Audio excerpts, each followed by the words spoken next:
네, 조금 전 나온 속보 소식부터 먼저 살펴보겠습니다. S&P 500 지수의 편입 종목, 편출 종목의 변경이 좀 있습니다.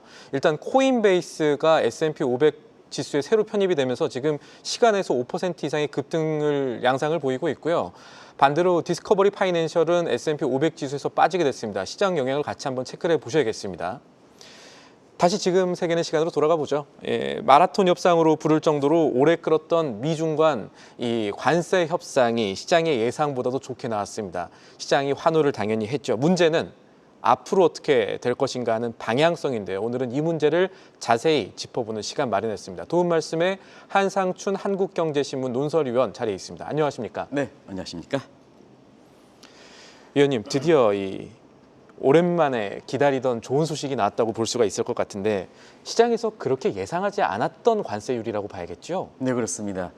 사실은 오늘 이렇게 시장을 보면서 이태리 천체 물리학자 갈릴레오 갈릴레이가 지구는 돈다 하는 지동설이 있지 않습니까? 예. 우리가 방송 전에도 신앵커가 이렇게 오시고 나서 뭐든지 정상을 되찾고 있습니다 이렇게 하는데 이 방송에서는 작년 연말부터 기조를 이렇게 잡았습니다. 시청자 여러분 뭐 눈이 반복하기 때문에 다들 아실 겁니다. 작년에 미국 증시가 아주 가장 높았죠, 작년 말에. 그래서 좀 차익을 실현해라. 그리고 한국과 중국과 유럽 금융으로 가라. 근데 올해 그 4월 달 정도에는 이제 박현주 회장께서 미국의 빅테크 경고, 중국을 밀어갈 때 사실은 오히려 좀 불확실성이 있지만 미국 증시를 좀 담는 게 좋겠다 하는 이런 쪽으로 방향을 잡았습니다. 왜 그러냐면 뭐든지 세계 경제는 정상으로 돌아갑니다. 예. 그래서 우리가 이 방송을 통해서 트럼프 관세 100일 정도 지나면서 세계 경제가 상당히 어렵고 글로벌 증시가 어려울 때 세계 경제를 살릴 수 있는 유일한 방안이 역시 관세 철폐, 관세 대폭 완화다. 결과적으로 보면 이 내용이 됐을 때 사실 이 상황이 지속될 때는 아직 시청자분들 아시겠습니다는 위중간 마찰이 처벌하게 될 때는 공급망이 단절되겠죠. 또 무역도 단절 내지는 분절화 현상이 되겠죠. 그러면 세계 경제가 대공황, 증시도 어려워지고 미국도 어려워지고 하니까 여기에 풀어가는 거죠. 이게 오늘 느닷없이 모두에서 말씀드렸던 지구는 돈다 정상화 얘기를 이렇게 하는 겁니다. 그러면 시청자 여러분도 아시겠지만 그동안 취임 100일 지나면서 세계 경제라든가 증시 어려운 점을 감안해 볼 때 되돌아갈 수 있는 최선의 방안은 트럼프가 관세 정책 부과하기 이전으로 돌아가는 거죠. 결과적으로 보면 사실 트럼프는 본인의 얘기한 것도 이렇게 있다 보니까 우리가 지난 주에 그 미중 간 관세 첫 협상 전에 이런 말씀을 드렸습니다. 베센트가 지위를 발휘하지 않겠느냐. 그래서 트럼프는 세게, 베센트는 유연하게 예. 하는 이 제목으로 아마 시청자 여러분께 진단해 드렸습니다. 그 분위기가 감지되기 때문에 결과적으로 보면 시장을 잘 아는 베센트가 이번에 붕괴 직전에 미국의 증시를 살렸다 이런 평가를 나오고 있다 이렇게 됐습니다. 자, 이번에 있어서 잠시 이렇게 미중 간의 관세 정책에서 물론 개선되는 점이 상당히 많고 또 기간에서 유예 기간을 설정했지만 앞으로 시청자분의 관심은 트럼프의 경제 정책, 트럼프노믹스 2.0이 어떻게 변화될 것이냐. 그중에 가장 핵심인 미중 간의 관계가 이번 협상을 통해서 어떻게 변화될 것이냐. 이 대목이 미국 경제, 세계 경제, 증시뿐만 아니라 환율과 국제시장도 모두가 관심이 되는 대목이다. 그래서 지금은 이 대목을 한번 짚어볼 필요가 있다 하는 것을 말씀드리겠습니다. 협상의 한 축인 미국 백악관의 관점에서 생각해 보면은 중국한테 조금 더 많은 것을 준 셈인데 이게 그동안에 백악관이 좀 수세에 몰렸기 때문이다라는 해석도 나오고 있습니다. 어떻게 보십니까? 네, 115% 동시에 떨어뜨리겠지만 사실은 지금 신영권 말씀대로 미국이 더 양보한 겁니다. 그러면 미국이 결과적으로 협상 직전에 수세에 몰렸다는 얘기죠. 예. 그런 과정에서 수세에 몰린 얘기를 좀 그동안 반복되었습니다는 사실 오늘은 그 반복된 내용을 결과가 나왔으니까 네. 시청자 여러분의 양해를 구하고 전체적으로 정리해드리겠습니다. 트럼프 진영이 관세에 대해서 영향을 잘못 판단했죠. 뭐 시청자 여러분 기억하시겠습니다는 일시적이다 판단했죠. 근데 막상 미국 경제 상황을 딱 들춰볼 때 일시적이 아니었었죠. 일단은 계절적 요인이긴 하지만 올해 1분기 성장률이 마이너스 0.3%까지 갔지 않습니까? 그리고 관세형의 본격화된 일제는 잠재 성장 밑으로 떨어진다는 IMF, 페드 보고서가 잇따랐지 않습니까? 여기에 물가가 더 어렵게 됐지 않습니까? 수입 물가 급등해서 5월 FMC 회의에서도 신중한 파월 회장조차도 스태그플레이션 가능성이 높다고 하니까 미 국민들의 경제 고통은 아주 심각했었죠. 이게 미국의 전역의 반트럼프 지역으로 갔던 거죠. 그런 측면에서 또 트럼프의 핵심 진영도 균열이 됐죠. 자, 보호주의를 주장하는 사람과 자유무역을 주장하는 사람. 자유무역은 밀런 머스크죠. 다른 사람 입장에서는 러스킨이라든가 그다음 피터 나바는 보호주의를 주장했었죠. 이제 머스크와 반 머스크 간의 균열이 돼 있었죠. 그리고 여기에 따라서 트럼프의 관세 정책에서 레드 스윕도 굉장히 균열화가 됐죠, 입안이. 자, 공화당 의원들은 내년 11월 중간 선거에서 패퇴하는 게 아니냐. 그래서 트럼프 관세 정책에 반발을 했었고, 예. 그다음에 대법원도 위스콘신에서 대법원도 결과적으로 보면 진보 진영이 확정이 됐었죠. 이런 상태에서 국민의 지도는 날이 갈수록 떨어졌죠. 그래서 이달 들어서 얘기했던 국민의 지도는 40%밑 국정 운영의 경험에 중심축이 이뤘다 할 정도로 국민의 지도가 40% 밑으로 떨어지다 보니까 이러다가 중간 선거에 패퇴하는 게 아니냐. 중간 선거에 패퇴하면 레임덕 현상이 되면서 트럼프조차도 장기 집권이 어렵다. 이러다 보니까 결과적으로 보면 사실 이번에 미국이 더 내주는 상태에서 사실 이번에 결과가 냈지 않느냐 생각합니다. 그 무엇보다도 트럼프 입장에서 부담이 됐던 것이 트럼프 대선 과정에서 많은 자금을 넣어줬던 사람이 트럼프 트레이더 관련된 사람입니다. 예. 이게 테슬라라든가 비트코인이라든가 관련된 사람이죠. 이런 사람이 굉장히 지난 그 관세 정책 부과 이후에 많이 모든 것이 떨어지다 보니까 대선에서 자금을 넣었던 사람들이 가장 피해니까 결과적으로 가장 핵심적인 지지층이 떨어지는 거죠. 이게 복합돼서 이번에 협상 결과는 미국이 더 내줬다. 그래서 수세에 몰렸던 트럼프가 손을 들었다. 이런 표현이 나온다 이렇게 됐습니다. 또 하나 이 중국과의 관세 정책에서 사실상 트럼프 진영이 대응할 수 있었던 효과적인 카드가 없었기 때문에 이런 양보가 나온 것이다라는 시각에 대해서는 어떻게 보십니까? 네, 수세에 몰렸어도 앞으로 미중 간 전환의 돌파구가 있을 수 있는 미국의 카드가 있었더라면 이번에 협상 결과는 그렇게 나오진 않았겠죠. 그런 과정에서 자 미국도 경제 발전 수단이 높고 다변화됐기 때문에 중국을 찌를 수 있는 카드가 많습니다. 그런데 사실 짧은 기간에 효과가 내려면 가장 핵심적인 정거 카드를 눌려야 됩니다. 그런 관점에서 중국이 더 많았었죠. 그 내용은 뭐 시청자 여러분 다 아시겠죠. 그래서 대중 관세에 대해서 위안화 절하 쪽으로 갔고 미국의 국채에서 디폴트 시각을 우려했고 그다음에 hit돌이라든가 이런 게 이제 첨단에 다 들어가는데 수출 통제를 했었죠. 그리고 무엇보다도 내부적 결집부터입니다. 중국은 사회주의 가계의 통제력이 강합니다. 지금 미국은 한번 보십시오. 갈기 찢어지지 않습니까? 그래서 어떻게 자기네에서 내부적으로 이렇게 뿜어낼 수 있는 힘이 적은데 어떻게 저걸 끌고 가겠습니까? 그래서 중국이 이번에 양보한 것처럼 나오지만 그렇진 않았습니다. 협상 전에 우리가 이용어를 썼죠. 끝까지 상대하자. 여기 나오는 뻥따이 DOD라는 거였습니다. 결과적으로 미국 내 분위기가 협상에 대해서 시장은 반응했지만 지금 학계라든가 정치계라든가 국민들 사이에서는 자 트럼프 관세 정책 며칠 됐습니까? 중국에 대해서 관세 정책이 2월 4일에 10% 관세해서 지금까지 145% 정도 이렇게 됐는데요. 며칠 됐습니까? 부과는 했습니까? 부과하기 전에 물론 협상력을 증대시킨다 이런 측면이 있지만 자 관세 부과 전에 해보기도 전에 손을 들었다 하니까 미 국민들 입장에서는 비판이 이렇게 할 거라면 왜 관세를 부과했느냐 시청자분도 그런 우려가 그런 시각이 나올 겁니다.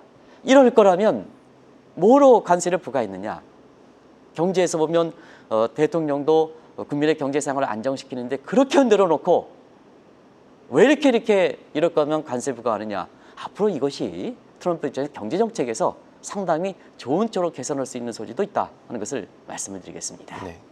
어쨌든 걱정보다는 말씀하신 걱정보다는 좀 좋은 수준으로 협상이 나아간 건데 한편으로 살펴볼 때 협상의 또 다른 축인 중국이 좀 유연한 태도를 보였다는 평가가 나옵니다. 이것은 왜 그렇습니까? 네, 수세에 몰렸으니까 마지막까지 양보 자세 없다가 이번 협상 결과에 대해서 사실은 중국이 이번에 협상 결과에서 그대로 밀고 갔더라면 예. 중국도 상당히 어려웠었죠.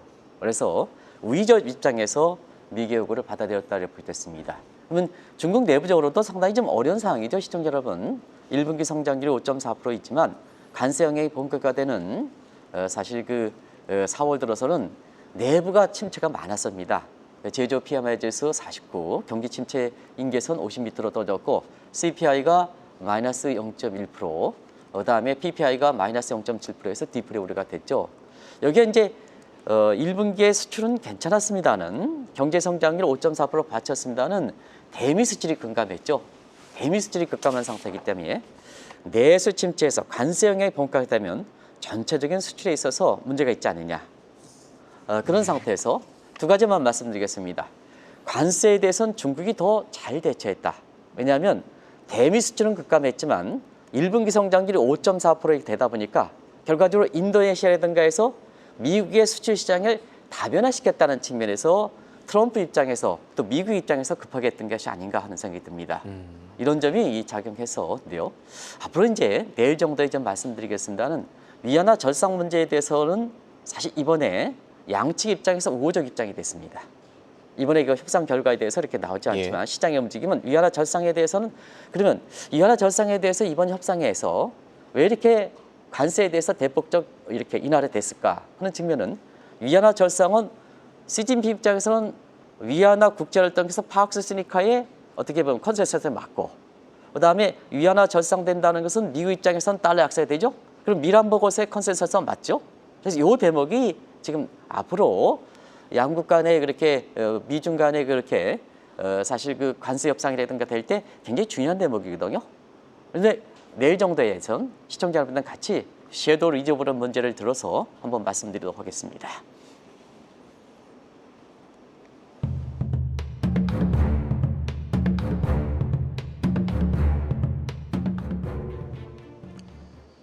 이제는 시장을 움직이는 트럼프 행정부를 생각해 보면서 앞으로의 이 경제 방향성을 점검해 봐야 될 텐데요. 1기 때도 그렇고 지금 2기 때도 이 트럼프의 대중 강경 정책이라는 것은 실패한 것 아니냐라는 평가들이 지금 나오고 있는 상황 아닐까요? 네, 그렇게 세게 밀어붙였다가 지금 이렇게 115%인가요? 이렇게 해서 내줬던 보면 결국 실패 얘기가 당연히 나오지 않겠나 생각합니다. 왜냐하면 과거 집권 1기에도 사실 나바로 패러다임을 한 대중 강경 정책이 굉장히 실패를 했습니다. 그 대목을 잠시 좀 자막을 통해서 같이 한번 풀어가도록 하겠습니다. 시청자분한테는 다들 아실 겁니다. 트럼프는 중국을 부정하는 대중 강경 정책입니다. 그리고 공산당을 악의 근원이라고 하는 이게 나바로 패러다임입니다.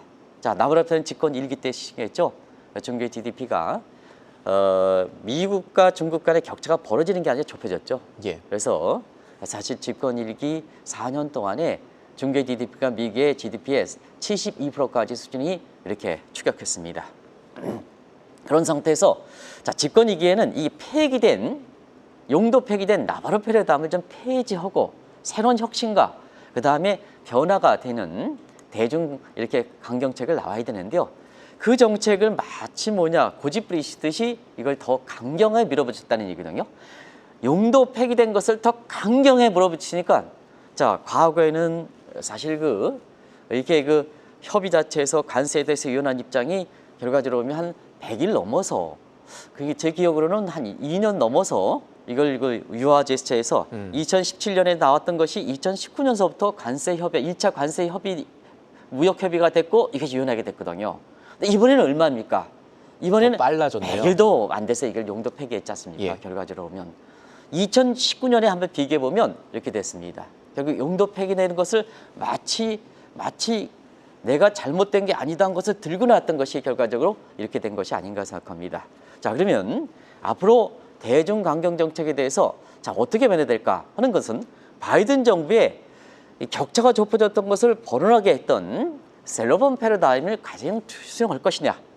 미국이라든가 세계 경제 입장에서는 사실 이것을 좀 수용해야 되는데 트럼프 입장에서는 어떻게 될 것인가 하는 것이 지금 관심이 되는 거죠. 그래서 바이든 정부의 셀러번 패러다임을 잠시 좀 말씀드리겠습니다. 미국의 강점은 아시겠지만 네트워크라든가 첨단 기술의 우위죠. 이게 이제 독수리라는 얘기입니다. 예. 중국은 까마귀라는 얘기입니다. 근데 집권 이길 때 나바로 패러다임은 까마귀 대 까마귀를 해서 깍깍 소리는 많이 나죠. 얼마나 시끄럽습니까? 결과는 안 좋죠. 그때도 1차 무역 협의가 해서 내려놨지 않습니까? 이번에도 미국이 내려놨지 않습니까? 근데 이 셀러번 패러다임은 협상력에서 당신 협상력을 인위적으로 증가시키는 게 아니라 이미 협상력은 있지 않느냐? 미국이 첨단 기술의 우위를 갖고 있지 않느냐, 독수리지 않느냐. 그럼 독수리 입장에서 밑에 까마귀에 해당되는 중국을 위에서 내리쪼면 결과는 좋지 않겠느냐. 이게 바이든 정부에서는 사실 2028년까지 파악스 치니카가 파악스 아메리카를 제친다 하는 시각에서 다시 30년 이상 격차를 벌여놨던 거거든요. 자, 이제 사실 그 나바로 패러다임이 지금 실패로 돌아갔습니다. 결과적으로 미국과 중국 간의 첨단 기술 전쟁의 목적에서 중국과 격차를 벌여서 성공했던 바이든 정부의 솔로몬 패러다임을 수용하느냐, 이것이 대중강경 정책과 관련되고 그다음에 정치라든가 세계경제 입장에서 굉장히 앞으로 주목해서 보실 사항이다 하는 것을 말씀을 드리겠습니다. 그렇다면 앞으로 미국이 그러니까 이 백악관이 이 중국과의 관계를 비롯해서 경제 정책을 어떻게 변화시킬까가 결국 관심인데 어떻게 보십니까? 네, 결과적으로면 지난 한 4개월도 못 되는 기간에 트럼프 2기 때 근간이 됐던 보고서들의 내용들을 한번 살펴보면 사실 이번을 계기로 해서 트럼프가 옳은 방향으로 갈 것인가 아니면 고집을 부릴 것인가, 그래서 알 수 있지 않나 생각합니다. 이 내용이 워낙 중요하기 때문에 시청자분들한테도 사실은 어제까지 지적해 드렸습니다. 그 내용을 좀 했습니다. 일단 관세 정책에서는 피터 나바로프의 나바로 패러다임은 실패해서 지금과 같은 결과가 되고 있습니다. 미란 보고서도 사실 전미 경제학회라든가 이번에 밀켄 컨퍼런스에서 궁극적인 목표를 막을 달성할 수 없다 하는 측면에 마샬로나 컨디션 조건이든가 이런 게서 달러 약세의 부작용을 가지고 얘기했습니다. 그러면 대중강경의 이론적 근거가 되는 피터 나바로의 나바로 패러다임, 그 다음에 미국의 트럼프 2기 때의 지금 관세 정책과 환율 정책에 가져가는 미란 보고서 내용들, 그리고 무엇보다 페드의 페지아라든가 이런 것과 관련돼서 프로젝트 2025 계획, 이게 3대 트럼프 2기의 이론적 근거가 되는 내용이지 않습니까? 근데 이게 지금 다 흐트러지고 있지 않습니까? 이런 상태에서 향후에 이 잘못된 세 가지 근간이 되는 것을 고집한다면 미국 경제라든가 증시라든가 이런 측면에서는 최악이 되는 거고, 그다음 이것을 이번을 계기로 해서 미국 국민이라든가 세계 경제를 위해서 옳은 방향으로 개선된다 하면 앞으로 증시라든가 체어리 피킹한 사람이 대단히 큰 혜택을 갖는 미국 경제라든가 미국 증시의 회복의 길을 되지 않겠느냐. 예. 이런 것이 미중 간 첫 관세 협상을 맞은 그 내용들이 115% 떨어졌다 이게 중요한 게 아니고 앞으로 이 내용들이 어떻게 될 것이냐 하는 것이 관심이 되지 않겠나 생각합니다. 또 하나 봐야 될 것이 어느 정권에 관계없이 미국과 중국과의 관계는 디커플링으로 어려운 상황을 만들 때마다 결국 디리스킹 관계를 조금씩 모색해 왔다는 점, 이 점도 좀 염두에 두어야 할 것 같은데요, 지금 상황에서는. 네, 아주 좋은 지적을 했는데요. 과거 미중 관계 때는 어려울 때 사실 지금과처럼 변곡점 상태에서 어떤 식으로 변화시켰을 것인가. 고집한다면 디커플링이 되는 거고, 예. 개선한다면 디리스킹이거든요. 그 내용을 역사적으로 보면은 시청자분 진 것처럼 변곡점일 때 앞으로 트럼프가 어떤 쪽으로 경정책을 변할 것인가 나름대로 이렇게 이어지지 않겠냐 생각합니다. 그래서 미중 간 첫 이렇게 관계가 맺었던 것이 빙봉 외교입니다. 그때 당시에는 사실 커플링 관계에서 출발했죠. 중국이 그때 당시에는 사회주권에 고집했기 때문에 이 단계에서 출발할 수밖에 없죠. 그래서 사실 시진핑이 취임하기 전까지는 미국이 중국에 대해서 우위 위치에 처해 있다. 그래서 미국이 자본력을 바탕으로는 미국의 수도 워싱턴을 탄 새 확장지 세계, 이것이 달러적 측면에서는 브레튼 우즈 체제고 그 다음에 정치 군사적 측면에서는 워싱턴 컨센서스인데 이걸 대변했다 이렇게 부르겠습니다. 근데 중국은 미국에 쫓아가봐야 아무것도 안 되니까, 해도 안 되니까 도강량에, 그래서 참고 기다린다 이런 입장입니다. 이게 결정적으로 실수했던 것이 2001년이죠. 이게 미국이 WTO를 가입시켰던 겁니다. 이런 과정에서 경제 패권이 다툴 정도로 올라왔거든요. 그게 2012년 시진핑 시절서부터죠. 그래서 중국은 제목선을 냈죠. 그 제목선을 내는 게 바로 주동자기입니다. 그러다 보니까 시진핑 입장에서는 위안화 국제화 1대1로 계획 이런 거에 의해서 또 디지털 위안화에서 재확장하죠. 이게 베이징 컨센서스죠. 그리고 워싱턴 컨센서스는 잘 알고요. 충돌이 됐죠. 이게 집권 1기 때 결국 충돌해서 디커플링 상태였었죠. 그래서 그 이후에 바이든 정부에서는 충돌만 가면 안 된다 하는 측면에서 디리스킹 돼서 시청자 여러분 기억나시겠습니다는 2023년 11월 달에 디리스킹에 해당되는 샌프란시스코 선언이 됐던 거죠. 이게 지금에 와서 사실 집권 2기 트럼프 되면서 디커플링이 가는 상태에서 미국 증시라든가 미국 경제라든가 세계 경제라든가 세계 증시가 이렇게 아주 앞길을 내다볼 수 없는 하이퍼 언서턴티 초불확정 시대가 됐던 거다 하는 것을 말씀드리겠습니다. 말씀하신 대로 이제 결론으로 가자면 이번 협상을 계기로 결국 공은 이 트럼프와 시진핑 이렇게 넘어가게 된 겁니다. 그러면은 트럼프 미국 대통령은 이 시진핑 국가주석한테 중국에 대해서 주말에 전화할 것이다라는 발언도 했었는데 위원님께서는 미국과 중국이 2년 전에 그 샌프란시스코 선언 당시처럼 중국과 미국이 디커플링에서 디리스킹으로 넘어갈 것이라고 보시는 걸까요? 네, 역사적 교훈만 미중 간의 관계를 한다면 그쪽으로 넘어가는 것이 무엇보다도 트럼프가 국민 앞에 선서한 예. 사실 그 지위를 유지하는 방법이 아닌가 생각합니다. 그래서 가장 최근에 디리스킹 쪽으로 전환했던 2년 전의 모습을 지금과 너무나 유사하기 때문에 한번 보겠습니다. 그래서 정상적인 사람은 이 방식을 채택하지 않겠느냐. 자, 2년 전에 미중 패권 관계에서 그때 당시는 중국이 밀렸습니다. 그래서 그때 아시면 위기감을 느낀 시진핑이 군사적 모험으로 대만을 좀 침투하는 거 아니냐. 그래서 돌아가신 헨리 키신저 입장에서는 제3차 세계대전을 치를 수 있다는 경고가 나왔습니다. 이런 극악의 상황에서 2023년 5월 달에 바로 이때죠. 5월 달에 두 국가가 주도하는 회담에서 디리스킹의 기대가 났었던 겁니다. 그게 뭐냐? 2023년 5월 달에 미국이 주도했던 G7, 그 다음에 중국이 주도했던 중국과 중화아시아 간의 회담이었습니다. 이게 지금과 2년 전이지 않습니까? 이런 시점이요.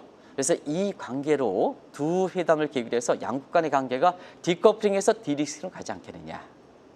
지금 모습과 너무나 유사하지 않습니까?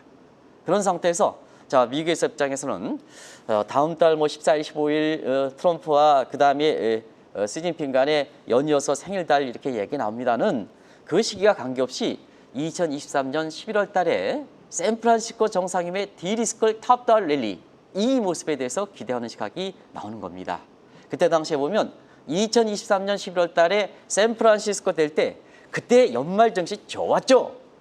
다우존스 지수가 3,200에서 3,700 그리고 제라미 시겔이 얘기했던 3,500을 기가 막히게 맞게 떨어졌던 그 시기입니다. 지금 지난 4개월 동안 미국 증시에서 투자자들이 워낙 어려웠습니다. 예. 오늘 1,000% 이상 올라갔습니다. 당연히 트럼프가 정상적 사람이라면 사실 이러한 사항이 연출되지 않겠느냐 하는 시장의 기대감이 나왔고 그래서 작년 12월 달에 미국 증시에서 중국이라고 하다가 올해 4월 달에 박현재 회장이 얘기할 때 중국으로 밀 때 사실 미국 쪽으로 좀 어렵지만 포트폴리오에서 주식의 비중을 좀 늘려달라 하는 말씀을 드렸던 것도 바로 이와 같은 근거에서다 하는 것을 말씀드리겠습니다. 네. 미국과 중국의 디리스킹 가능성을 점검할 때 역사는 반복된다라는 점도 염두에 두어야겠습니다. 오늘 말씀 여기까지 듣겠습니다. 도움 말씀에 한상춘 한국경제신문 논설위원이었습니다. 오늘 말씀도 역시 감사합니다. 네, 고맙습니다.